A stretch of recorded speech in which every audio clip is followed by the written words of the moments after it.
What's up? What's up? This is James. This is my Raw review for June 6, 2011. So the show starts off, and if you haven't been following Tough Enough, then you were probably really confused. But they had Tough Enough, the contestants on there. We had Andy, and we had Luke. The Tough Enough show was pretty good. I've been following it. Both guys were kind of good. Luke was kind of playing the heel role. Andy was playing the good guy with the family at home. And this guy, Andy, he must have had the most driest mouth on earth because this guy was just all up in his mouth, and it was pretty funny. But Vince McMahon comes out and, embarrasses him. Anyway, Andy's crowned the Tough Enough champion. Vince McMahon slaps the living crap out of him, which looked very real. Didn't look like that was staged at all. Then Stone Cold stuns him, welcomes him to the WWE. After this, we get R-Truth coming out in this costume. They're in Virginia, so he comes out in a costume, dancing around. He's really not, he really wasn't, it didn't go off that well to me. R-Truth, to me, I don't know, he just doesn't do it for me. Alex Riley comes out, he says like 2 words, he gets shut up. John Cena comes out, does some funny stuff on the mic. He's really winning me over with his mic skills. I really am not a John Cena fan. I'm with everyone else when they're chanting John Cena sucks just because I'm tired of seeing him win. He never loses cleanly to anyone. Kind of gets annoying. Then the GM thing goes off. Michael Cole reads it. I don't know why they're still doing this. It's been like over a year now. So you would think they would start to wrap this thing up. I don't know what's going on with this GM deal, especially when Vince McMahon was standing in the ring. So it's just really not making much sense. Then we finally get down to some wrestling. Well, anyway, back to they do a bunch of talking. They decide the main event is going to be John Cena and Alex Riley, who looks like he's going to be coming on the babyface side, which I'm cool with. He seems like he can be a really good babyface. He's got the body. I'm glad to see they're giving him some time, especially in the main event. Match 1, we got Santino and Michael McGillicuddy. I don't know what's going on with the new Nexus. It's really they've separated McGillicuddy, and they've got CM Punk teaming with Mason Ryan, and it looks like McGillicuddy and the other guy. I don't even remember what his name is. Anyway, they I don't know what's going on with that. Anyway, Santino wins with his usual comedic act, and he does which surprised me. He did an Ultimate Warrior reference almost on the ropes, shaking them. And I thought, that's kind of funny with all this Ultimate Warrior, Hulk Hogan going back and forth on YouTube. If you haven't seen it, it's on YouTube. You can check it out. Then we have Beth Phoenix and Kelly Kelly versus the Bella Twins. I don't know what's going on with the Divas division. It's terrible. 1 minute they're building up somebody, the next minute they're squashing them, and then it just makes no sense. Beth Phoenix gets the win, who we haven't seen on TV in God knows how long. She pins the Bella, whichever one. I don't even know which one it was. She pinned anyway. If it was up to me, he'd be building up Kelly Kelly. I mean, I think she's the most attractive one. The fans seem to get behind her. She wrestles good. So I don't know what's going on with that division. Then we had CM Punk versus Rey Mysterio. It was a very good match, surprisingly. I'm not a Mysterio fan. I like CM Punk. He's one of my favorites. Mysterio wins with a tornado DDT, knocking Mason Ryan off the side of the ring and then actually finishing the DDT, which I thought was a pretty incredible ending. It was unexpected.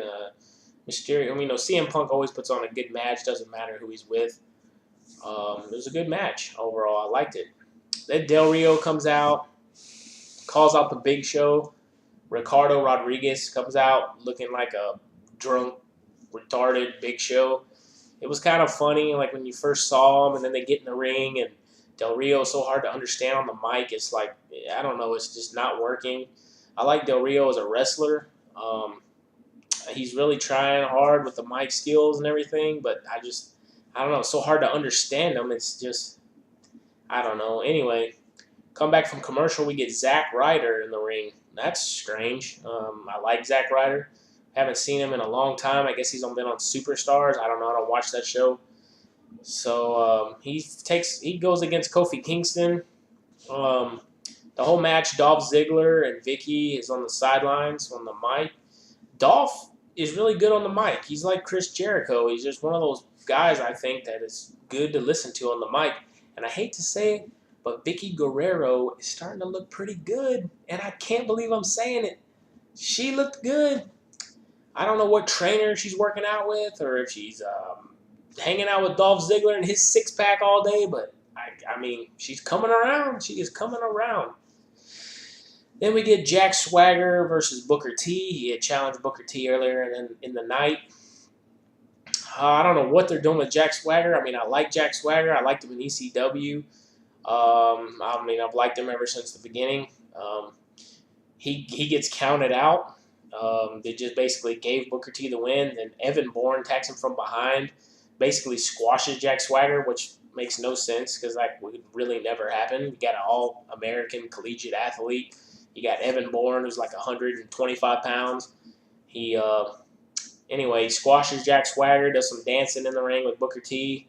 I don't know why Jack Swagger could be a main event guy. I don't know what their deal is with him.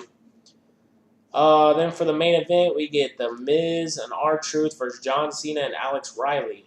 It was a good match, back and forth, here and there. And then at the end, Miz gets hit with the briefcase that Alex Riley's been carrying around for a year. Then gets Stone Cold stunned. Then gets attitude adjusted by John Cena. It was a pretty cool ending. I mean, I hate to see The Miz go down like that. I mean, I like The Miz. He really grew on me. He came around. I like The Miz a lot, and, I don't know what they're going to do with him now. R-Truth's got the title shot, which is just not even smart. I mean, I guess John Cena's going to crush him at this pay-per-view, and then he's just going to keep rolling through people to the next WrestleMania until he fights The Rock. I don't know. I mean, that to me just doesn't build it doesn't give me any reason to buy any of the pay-per-views. And then, surprisingly, at the end, Stone Cold was the guest referee. He gets like 27 beers tossed in the ring to him, and John Cena drinks a beer with Stone Cold. Now, that's not very PG. Now, I'm all for bringing back the Attitude Era. I loved it when The Rock was in the ring talking smack and running his mouth like he used to, and it was great to see that. And I love Stone Cold, and all of a sudden, John Cena's drinking beer with Stone Cold. I don't know. I don't know what they're planning on doing with this, but overall, Raw was all right. I mean, it wasn't anything too exciting. I mean, it's the same old Raw. They did announce next week's going to be a 3-hour Raw, and Stone Cold's going to be the guest general manager.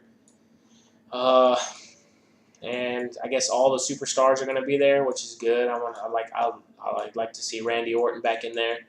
I know with this whole youth movement thing, I'm kind of really missing the older guys. I mean, Triple H, Undertaker. I'm missing the older Flair. There's just nobody that really grabs on to me. I don't know. I mean, I like Randy Orton. He's my favorite.